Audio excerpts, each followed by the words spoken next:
नमस्कार दोस्तों।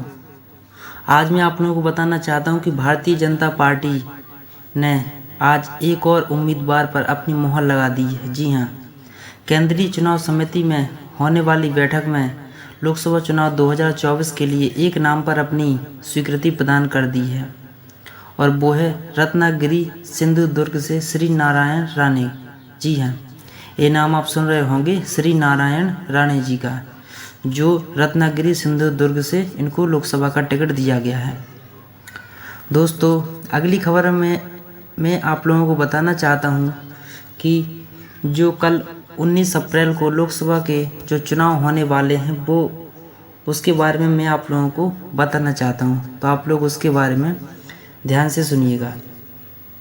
कल 21 राज्यों और केंद्र शासित प्रदेशों की 102 सीटों पर चुनाव होने वाले हैं, जो मैं आप लोगों को बताने वाला हूं। दोस्तों, कल 19 अप्रैल है और इसमें लोकसभा के पहले चरण के लिए इसमें वोट डाले जाएंगे।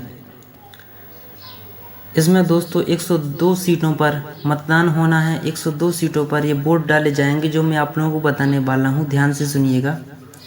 इसमें अरुणाचल प्रदेश की 2 सीटों पर, असम की 5 सीटों पर, बिहार की 4, छत्तीसगढ़ की 1 सीटों पर और मध्य प्रदेश की 6 सीटों पर और महाराष्ट्र की 5, मणिपुर की 2, मेघालय की 2, मिजोरम की 1, नागालैंड की 1, राजस्थान की 12, सिक्किम की 1, तमिलनाडु की 39, त्रिपुरा की 1, यूपी की 8, उत्तराखंड की 5, पश्चिम बंगाल की 3 सीटों पर, अंडमान और निकोबार द्वीप की 1 सीट पर और जम्मू और कश्मीर की 1, लक्षद्वीप की 1 और पुडुचेरी की 1 सीट पर लोकसभा के चुनाव होने हैं। 19 अप्रैल को लोकसभा के जो चुनाव हैं वो अपने पहले चरण के लिए 19 अप्रैल को होने वाले हैं। तो इसको आप देख सकते हैं, मैंने इसकी जो सीट है वो भी बनाई है। इसको आप एक एक करके भी देख सकते हैं कि इसके चुनाव कहाँ कहाँ होने वाले हैं और इसके कौन से उम्मीदवार हैं। इसमें दोस्तों आप बीजेपी यानी एनडीए के उम्मीदवार और कांग्रेस यानी इंडिया अलायंस के उम्मीदवार भी आप देख सकते हैं।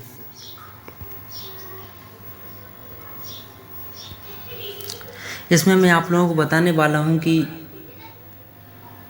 जो बीजेपी के उम्मीदवार और कांग्रेस के उम्मीदवार, इसमें आप दोनों ही देख सकते हैं। जैसे कि मध्य प्रदेश के छिंदवाड़ा से विवेक बंटी साहू जो बीजेपी से खड़े हैं और नकुल नाथ जो कांग्रेस से खड़े हुए हैं।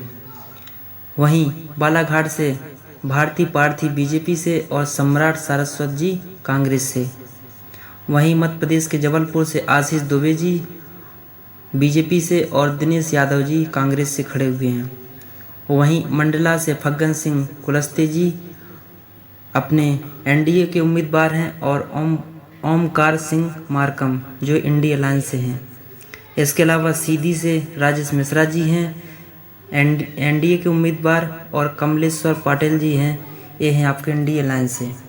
इसके बाद मध्य प्रदेश के शहडोल से हिमाद्री सिंह जी जो एनडीए के उम्मीदवार जी हैं और फुंदेलाल सिंह मार्को जो ये आपके इंडिया अलायंस के उम्मीदवार हैं। तो ये मध्य प्रदेश की कल 6 सीटों पर भी चुनाव होने वाला है, जो मैंने आप लोगों को बताया। इसमें पूरी सारी डिटेल्स दी है, जो आप लोग एक एक करके देख सकते हैं कि कौन जो 21 राज्य के केंद्र शासित प्रदेश हैं और राज्य हैं, उन सभी की जो 102 सीटों पर जो चुनाव होना, उन सभी की जो डिटेल्स है वो आप यहाँ से चेक कर सकते हैं और आप इसको देख भी सकते हैं एक एक करके।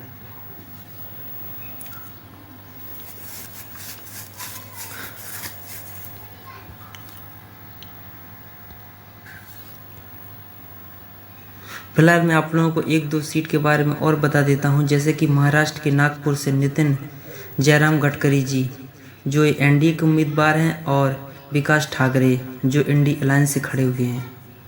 इसके अलावा महाराष्ट्र के चंद्रपुर से सुधीर मुनगंटीवार जो एनडीए के उम्मीदवार हैं और प्रतिभा सुरेश धानोरकर जो एनडीए अलायंस के उम्मीदवार हैं।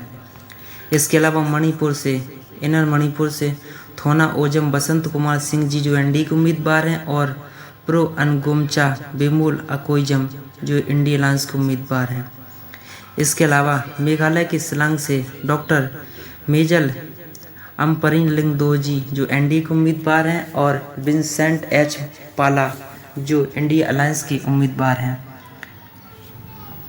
इसके अलावा मेघालय के तुरा से अगाथा के संगमा जो एनडीए के उम्मीदवार हैं और सालेम ए संगमा जो इंडिया अलायंस के उम्मीदवार हैं। इसके अलावा नागालैंड से डॉक्टर चुम्बेन मुर्री जो एनडीए के उम्मीदवार हैं और एस सुमुंग मैरन जमीर जो इंडिया अलायंस के उम्मीदवार है। इसके अलावा पुडुचेरी से ए नमः एनडीए के उम्मीदवार हैं और बी बैथलिंगम जो इंडिया अलायंस के उम्मीदवार हैं।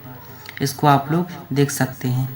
इसके अलावा असम के डिब्रूगढ़ से सर्बानंद सोनोवाल एनडीए के उम्मीदवार हैं और मनोज धनोवर जो इंडिया अलायंस के उम्मीदवार हैं। जिसको आप देख सकते हैं, एक एक करके इसकी सारी जानकारी दी गई है। दोस्तों आज की न्यूज़ कैसी लगी कमेंट करके ज़रूर बताएं और चैनल सब्सक्राइब नहीं किया तो चैनल सब्सक्राइब जरूर कर लें। दोस्तों में भी शेयर कर दें। धन्यवाद।